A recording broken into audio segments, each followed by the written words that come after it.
I always thought family meant everything. That blood was thicker than water. That no matter what happened, you could count on the people who shared your DNA to have your back. I was 37 years old when I finally learned how wrong I was. The morning started like any other Saturday.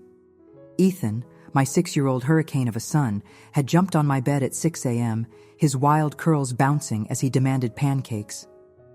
"With chocolate chips, Mom, and whipped cream, and strawberries."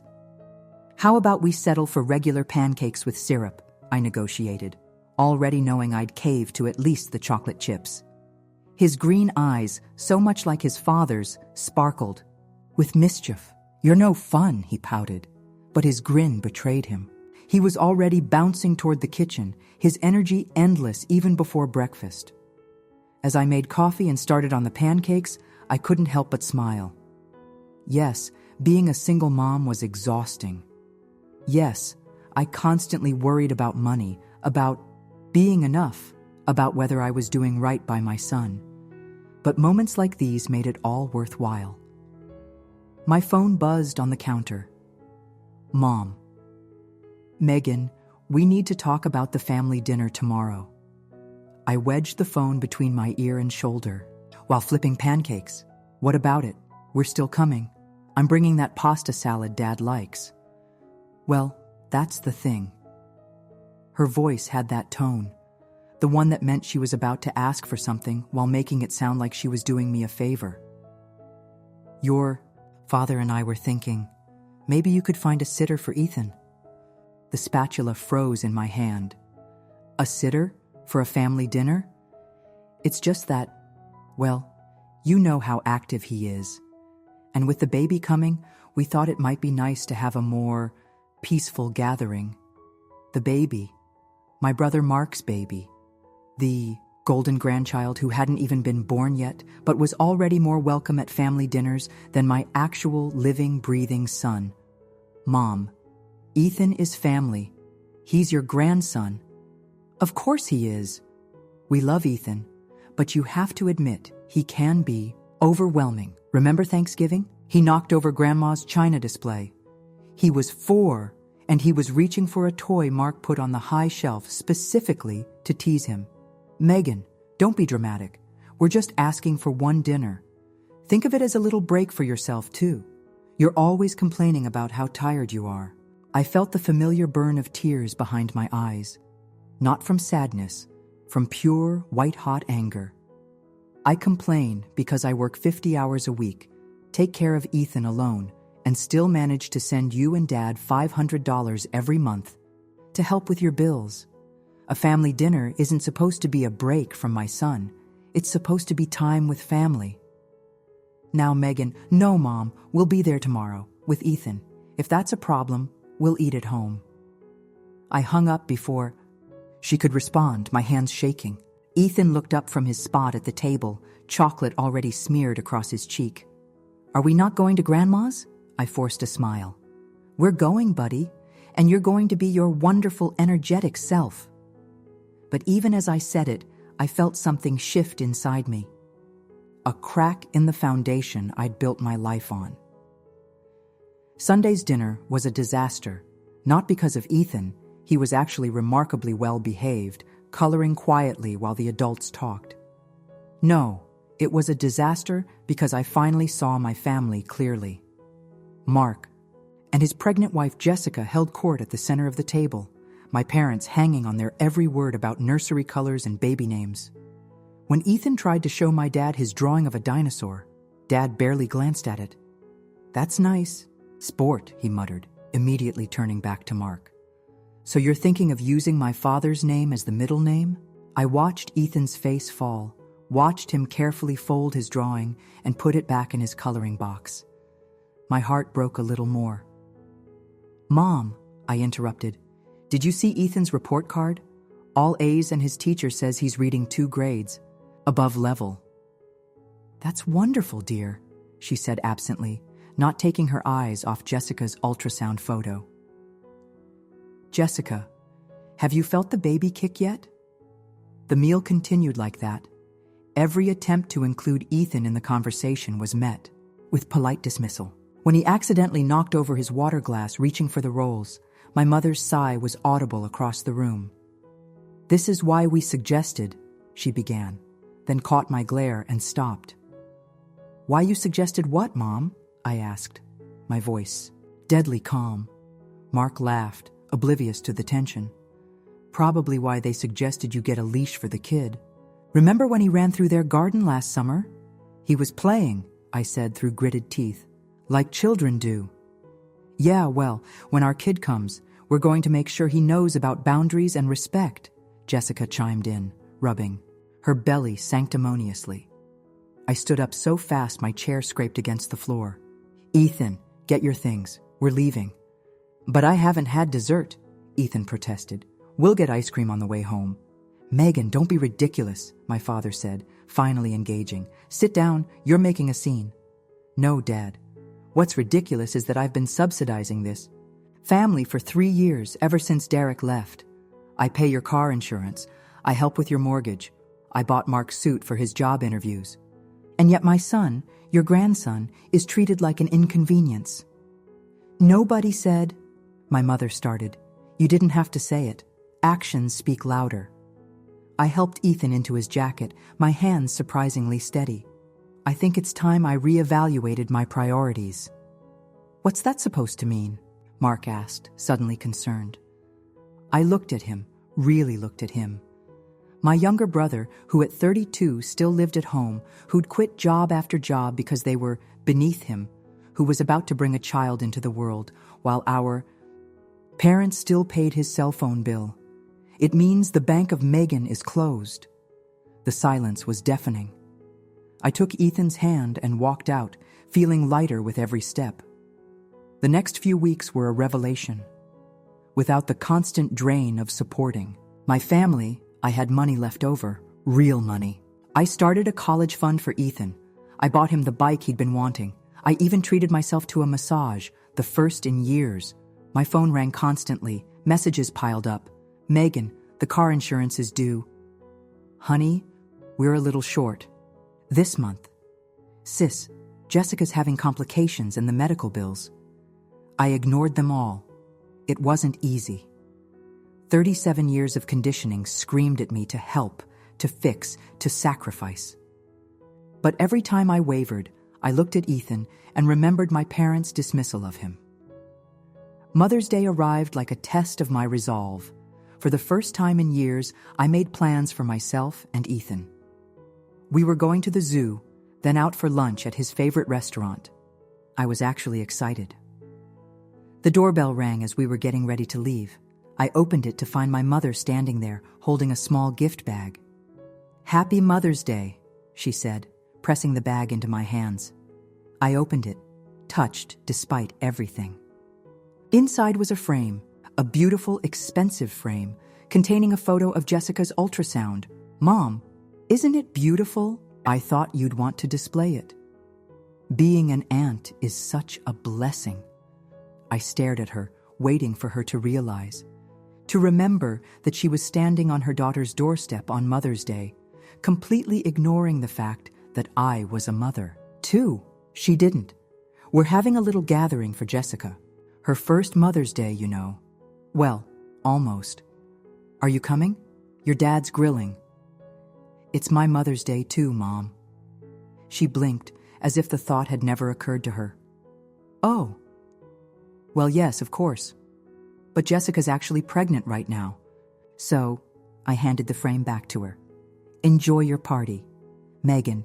I closed the door, gently, quietly, but firmly. Ethan came running from his room, dressed and ready. "Is that Grandma?" It was. "But we have plans, remember? Just you and me." He grinned. And in that moment, I knew I'd made the right choice. We deserved better than scraps of attention. We deserved to be celebrated, not tolerated. Life fell into a new rhythm. Work, school, soccer practice, bedtime stories. Ethan thrived without the constant disappointment of grandparents who couldn't be bothered. I thrived without the financial and emotional drain of a family that took without giving. Then I broke my leg. It happened at work. A simple misstep on a wet floor, a twist, a fall, and suddenly I was in the hospital with a fractured tibia. The eye. Doctor's words washed over me in a panic-inducing wave. 6 weeks minimum, no weight-bearing, crutches, physical therapy. All I could think was, how am I going to take care of Ethan? I called my mother from the hospital bed. Mom, I need help. I broke my leg. Can you keep Ethan for a few weeks? Just until I can manage. Oh, Megan, this is such bad timing. We're renovating the guest room for when the baby visits. Mom, I'm in the hospital. I can't walk. I need help with Ethan. Can't his father? You know Derek moved to London with his new girlfriend. Please, Mom, I've never asked you for anything like this. You've asked us for plenty, she said coolly, and then cut us off when we suggested reasonable boundaries with Ethan. I'm sorry, but we can't disrupt our lives right now. Maybe this will teach you to be more careful. She hung up. I stared at the phone in disbelief. Then I called Mark. Sorry, sis. Jessica's on bed rest and I'm working overtime to cover the medical bills. Can't you hire someone? In the end, that's what I did. I hired Mrs. Patterson, a grandmother of 6 who lived in our building. She was expensive, but she was kind, and Ethan loved her. She helped with school runs, meals, homework, all the things I couldn't do on crutches. But the experience changed something fundamental in me. As I lay in bed at night, leg throbbing, listening to Mrs. Patterson read Ethan his bedtime story, I realized the truth. I didn't have a family. I had relatives. There's a difference. A family shows up. A family helps. A family loves unconditionally. I had been pouring my resources, financial, emotional, physical, into people who saw me as an ATM and my son as a burden. No more. When I could finally walk again, I made a decision that shocked everyone, including myself. We were moving. Where are we going, Mom? Ethan asked, watching me research apartments online. How do you feel about mountains? His eyes widened. Real mountains? With snow? Colorado, I said, showing him pictures of Denver. My company has an office there. They've been asking me to transfer for years. Better position, more money. And look, I pulled up images of hiking trails, ski slopes, crystal clear lakes. Adventures everywhere. When do we leave? That was my son. No tears about leaving friends. No complaints about change. Just excitement about new possibilities. He was braver at 6 than I'd been at 30. 2 months. I'd expected pushback when I told my family. What I hadn't expected was complete indifference. Colorado? Well, that seems far, my mother said, vaguely. I suppose you know what's best. No pleading for me to stay, no promises to do better, no acknowledgement that they were losing their daughter and grandson. Mark's response was worse. Does this mean you're really not helping with Mom and Dad's bills anymore? That night, I sat in Ethan's room watching him sleep. His dinosaur nightlight cast green shadows on the wall.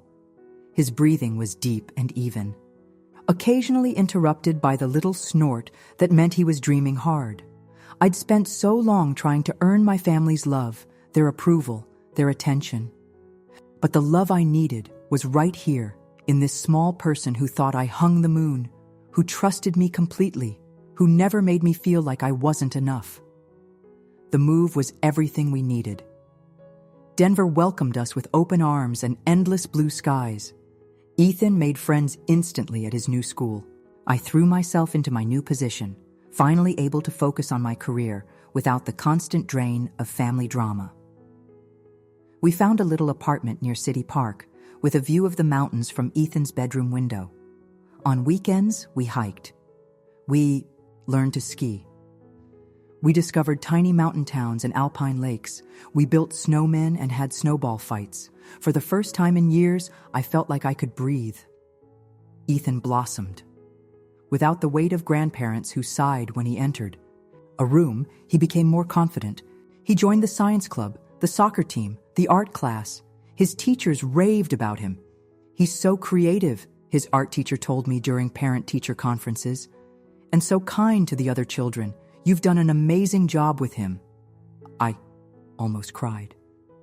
When was the last time someone had praised my parenting instead of criticizing it? 6 months passed, then 8, then a year.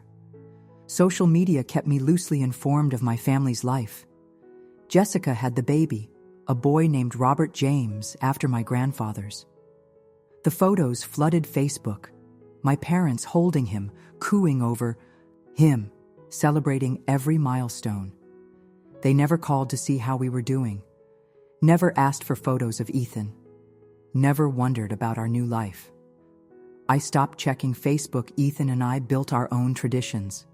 Saturday morning pancakes became Saturday morning hiking. Sunday dinners were picnics by the lake in summer, movie marathons in winter. We celebrated Mother's Day with adventures, just the two of us, no ultrasound photos in sight. I dated occasionally. Nothing serious, just coffee here and there. But I was picky now. Any man in our lives would have to love Ethan as much as I did, would have to see his energy as a gift, not a burden. "Mom, are you happy here?" Ethan asked one evening as we watched the sunset from our tiny balcony, the mountains painted pink and gold. "Happier than I've ever been. You?" "It's awesome, but..." He hesitated, picking at the hem of his shirt. "Do you miss Grandma and Grandpa?" I thought about it, really thought about it. I miss the idea of them. I miss what I wish they could be. But I don't miss how they made us feel. They didn't like me much, did they? My heart cracked. He'd noticed. Of course he'd noticed. Children always do. Oh, sweetheart. I pulled him into my lap, even though he was getting almost too big for it. That's their loss. You are amazing and wonderful and perfect exactly as you are. Anyone who can't see that doesn't deserve you in their life. Even if they're family? Especially if they're family. Family should love you more, not less. He nodded, processing this. Then, with the resilience only children possess, he brightened. "Can we get pizza for dinner?" Absolutely. One Tuesday afternoon, 14 months after we'd left, my phone rang, with a number I didn't recognize. I almost didn't answer, but something made me pick up. "Megan, it's Dad." I nearly dropped the phone. "Dad, how did you get this number?" "Your office. Listen, we're in Denver." "What?" "Your mother and I. We're at the Marriott downtown. We need to talk." "About what?" About everything. Can we see you? And Ethan?" I was quiet for so long, he asked if I was still there. "Why now, Dad? Why after 14 months of silence?" I heard him sigh. "Your mother. She's sick. Nothing terminal," he added quickly. But it made us think. About priorities. About family. We made mistakes. "I'm at work. I can't just leave." "What about dinner?" "Please, Megan. We came all this way." I thought about hanging up. I thought about saying no. I thought about all the times they'd dismissed my son, ignored my struggles, taken my support for granted. But I also thought about regret, about chances not taken, about doors closed forever. Santino's restaurant, 7 o'clock. If you're a minute late, we're leaving. They were already there when we arrived, sitting in a booth near the window. My mother looked older, frailer. My father's hair had gone completely gray. "Ethan!" My mother's face lit up when she saw him. "Look how big you've gotten," Ethan pressed, closer to my side, suddenly shy. "Hi, Grandma." "You probably don't remember us much," my father said gently. "You were younger when you moved." We sat down awkwardly. The waiter brought menus. Nobody knew what to say. Finally, my mother spoke. "We've missed you, both of you." "Have you?" I couldn't keep the edge from my voice. "Megan, I know we hurt you. We didn't mean to. We were so excited about Mark's baby, our first grandchild." She caught herself. "You mean Exactly what you said. Your first grandchild, because Ethan didn't count. That's not fair, isn't it? When I broke my leg and needed help, you were too busy renovating the guest room for a baby who hadn't even been born yet. When I brought Ethan to family dinners, you suggested I get a sitter. When he tried to show you his drawings, you barely looked. He was challenging, my father said weakly. He was a child, my child, your grandson. Ethan tugged on my sleeve. Mom, can I get the spaghetti? Of course, buddy. I smiled at him, then turned back to my parents. You know what? He's not challenging. He's energetic, yes. He's curious and active and sometimes loud. But he's also brilliant and kind and creative. His teachers adore him. His friends' parents request him for playdates. He's thriving here, away, from people who made him feel like he was too much. My mother's eyes filled with tears. We didn't realize, no, you didn't, because you never tried. You had this idea of what a grandchild should be, quiet, compliant, basically a doll you could take out for photos and put away when you were done. When Ethan didn't fit that mold, you wrote him off. The waiter came for our orders. I was grateful for the interruption, using the time to gather my thoughts. After he left, my father leaned forward. What do you want from us, Megan? Nothing. I stopped wanting things from you the day I realized my son deserved better than crumbs of attention. So that's it? You're cutting us out forever? I looked at Ethan, who was coloring on his placemat, pretending not to listen, but absorbing every word. What did I want him to learn from this? I want you to understand something, I said slowly. We're not the same people who left. We've built a life here, a good life. We have friends who invite Ethan over, even when he's having his most energetic days. We have neighbors who celebrate his victories and comfort his defeats. We have teachers who see his potential, not his problems. We could be part of that life, my mother said plaintively. Could you? Really? Because being part of our life means accepting Ethan exactly as he is. It means showing up when things are hard, not just when they're convenient. It means understanding that love isn't conditional on good behavior or silence or fitting into your expectations. We want to try, my father said. We've been seeing the photos Jessica posts of Robert. How you used to send us pictures of Ethan. We realized we threw away something precious. And what about Mark? Jessica? Are they here too, ready to apologize? They exchanged glances. Mark doesn't think he did anything wrong. Of course he didn't. Golden children rarely do. So what changed? Really? My mother reached into her purse and pulled out a worn photo. It was Ethan on his 3rd birthday, face covered in chocolate cake, grinning at the camera. I remembered that day, how my parents had left early because Ethan was too hyper from the sugar. I've been carrying this, she said, since you left. And every time I look at it, I remember that day, how we left early, how you cried after we were gone. Yes, I saw you through the window. How Ethan kept asking where Grandma and Grandpa went. We were so stupid. Mom, no, let me finish. When I got sick, it's just diabetes, nothing serious. But when the doctor said I needed to make lifestyle changes, all I could think about was time. How much time I've wasted. How many memories I've missed. How I chose the idea of a perfect grandchild over the real one I had. The food arrived. Ethan dove into his spaghetti with enthusiasm, somehow managing to get sauce on his forehead within seconds. In the past, my mother would have tisked and immediately started wiping his face. Now, she just smiled. You're right to protect him, my father said. We didn't deserve him. Or you. You were holding our family together, financially and emotionally, and we treated you like the help, I finished. Like someone whose only value was what she could provide. Yes. We ate in silence for a while. I watched my parents, watch Ethan, saw them really see him for the first time, his animated storytelling about his science project, his careful cutting of his meatballs so they were all the same size, his politeness with the waiter. "He's wonderful," my mother whispered. "He always was. You just couldn't see it. Can we have another chance? Not to go back to how things were, but to build something new?" I thought about second chances, about forgiveness, about what I wanted to model for my son. "Here's what I can offer," I said finally. "You can visit, here, in our space, on our terms.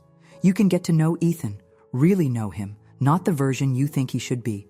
You can be grandparents, but you have to earn that title." What does that mean? It means accepting that he's going to run and jump and make noise. It means engaging with his interests, even if they're not what you expected.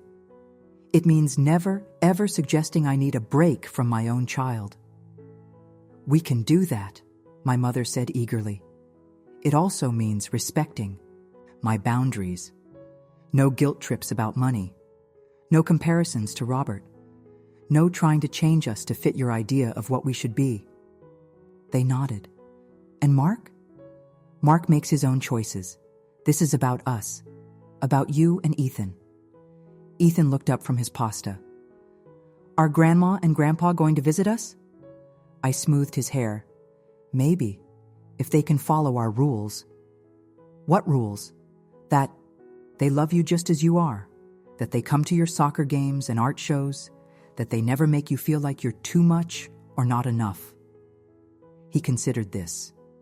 "Okay, but they have to like dinosaurs and hiking and my rock collection." My parents smiled. "We can learn about dinosaurs," my father said. "And I used to hike before my knees got bad. Maybe you could show me some easy trails." "I know lots of easy trails," Ethan exclaimed, then launched into a detailed description of his favorite paths. Watching them interact, I felt something I hadn't expected: hope. Not for a return to the past, but for something new. Something built on truth and acceptance rather than obligation and disappointment. They flew home 2 days later with a promise to visit again in a month. True to their word, they came. And the visit was different. They stayed in a hotel, respecting our space. They attended Ethan's soccer game, cheering louder than anyone when he scored a goal. They sat through his 40-minute presentation on different types of rocks without once checking their phones. When Ethan had a meltdown at the museum because he was overtired, my mother didn't sigh or suggest we leave. She simply sat down on the floor with him, rubbing his back until he calmed down. "All kids get overwhelmed sometimes," she said when he finally stood up, embarrassed. "When your mom was little, she once had a complete breakdown in the grocery store because I wouldn't buy her a cereal with a toy in it." "Really?" Ethan sniffled. "Really. She threw herself on the floor and everything. I stared at her. I don't remember that." "Oh, you were about 4. I was mortified at the time, but looking back, you were just being 4. It wasn't perfect. There were awkward moments, old patterns that tried to reassert themselves. My mother occasionally slipped into criticism before catching herself. My father sometimes looked overwhelmed by Ethan's energy, but they tried, really tried. "I'm proud of you," my father said on their last day as we watched Ethan play on the playground, "for standing up for yourself, for protecting him, for building this life." "Thanks, Dad. We were wrong about so many things. We thought providing money meant you owed us compliance. We thought our way was the only way. We thought," he paused, "we thought love had conditions.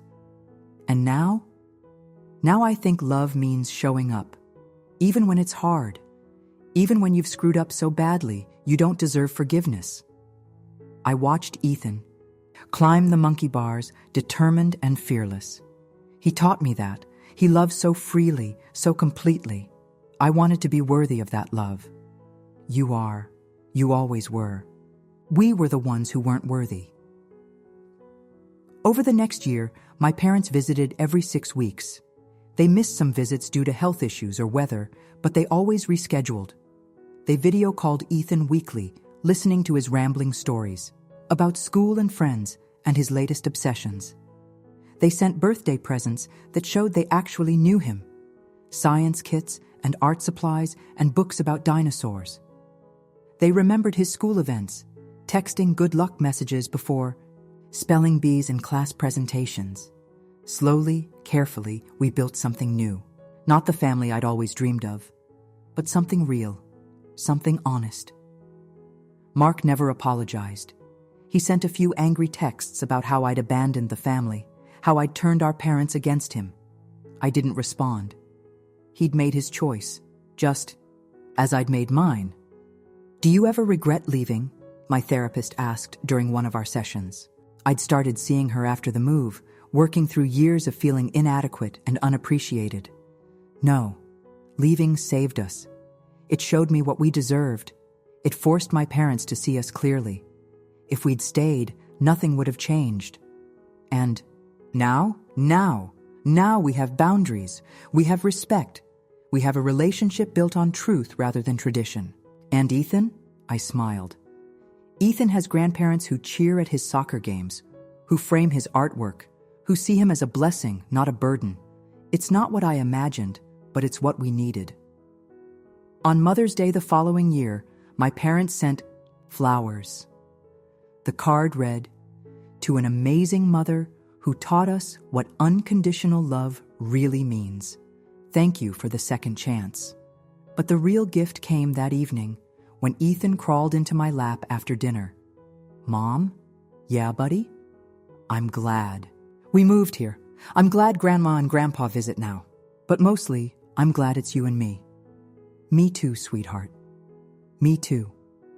Looking back, I realized the biggest lesson wasn't about cutting toxic people out of your life. It was about understanding your own worth, about recognizing that love shouldn't come with terms and conditions, about teaching my son that he deserves to be celebrated, not just tolerated. My family asked for a break from my overly active son. Instead, they got a lesson in what they'd been missing all along, a brilliant, creative, loving child who just needed people to see him, really see him for who he was. And in the end, that's what we all need, isn't it? To be seen, to be accepted, to be loved not despite our flaws and quirks and energy, but because of them. I sold my apartment and moved across the country, not to punish my family, but to save my son and myself. In losing the family I thought I needed, I found the family we deserved. Sometimes the most loving thing you can do is walk away. And sometimes, if you're very lucky, walking away is what finally brings everyone home.